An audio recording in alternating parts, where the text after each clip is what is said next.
Bueno, este es un video que nos llega desde Cuba, que revela el abandono de muchas casas en un antiguo barrio residencial que era precioso antes, me imagino, que se llama Boca Ciega. Eso está cerca de Guanabo, al este de La Habana, del otro lado, antes de pasar el puente de madera famoso. Viví en Boca Ciega un tiempo, así que lo recuerdo muy bien, unas casas maravillosas que hay todavía allí, aunque ya están totalmente destruidas. Y esto coincide con el anuncio de que Cuba autorizó a las inmobiliarias estatales y sociedades mercantiles de capital cubano el alquiler de viviendas a cubanos residentes en la isla. Rolando Nápoles está aquí con nosotros y más información. Lo curioso es que muchas de esas casas están administradas por el Estado, casi la mayoría, ¿no? Sí, exactamente. Hay muchas de estas casas que por supuesto eran de personas que viven en Miami, que emigraron después del 59, y Cuba las alquilaba a los trabajadores y funcionarios estatales como casas en la playa para una semana, un fin de semana, a los vanguardias. Bueno, después de muchos años, estas casas hoy están abandonadas y destruidas, y también han sido vandalizadas por los cubanos que no tienen una vivienda para vivir. Varias casas vacías, echándose a perder. Abandonadas y vandalizadas. Así está en este grupo de casas en el antiguo residencial de la playa de Boca Ciega, al este de La Habana, en momentos en que Cuba tiene un déficit de más de 600.000 viviendas. Estas son casas en estado técnico inhabitable. Muchas de estas viviendas abandonadas en Boca Ciega eran de cubanos que se exiliaron en Miami después de 1959.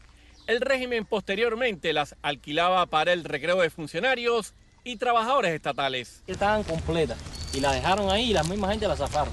El abogado cubano Sergio Comas considera que ante la severa escasez de viviendas, las autoridades debían haber entregado estas casas a cubanos sin un techo propio en la isla. Básicamente son un símbolo de lo que la revolución hizo en sus dos primeras décadas, que era destruir los símbolos del poder.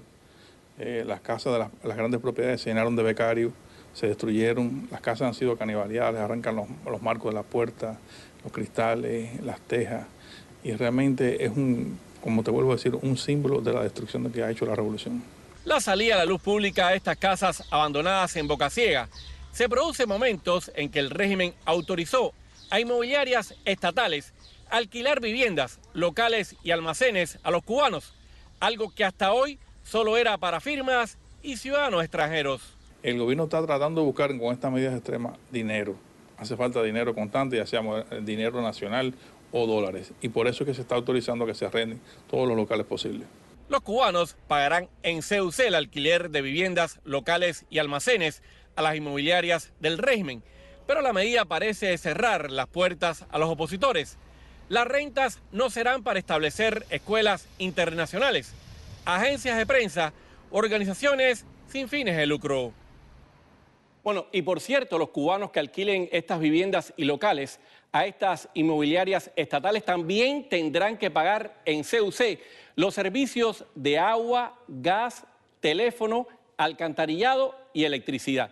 Y hablando de Cuba, seguimos en Cuba, porque tenemos ya en primicia en la televisión de aquí, el sur de la Florida, las primeras imágenes de la protesta este martes de varios trabajadores privados en Holguín, a las que se le unieron, según reportan desde Cuba, unas 1000 personas.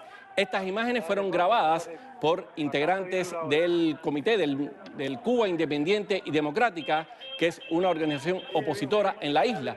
Se dice que los cuentapropistas cubanos estaban protestando porque las autoridades de Holguín los querían o los desalojaron de una plaza de esa ciudad donde ellos vendían sus productos y habían estado autorizados a que lo hicieran de esa manera.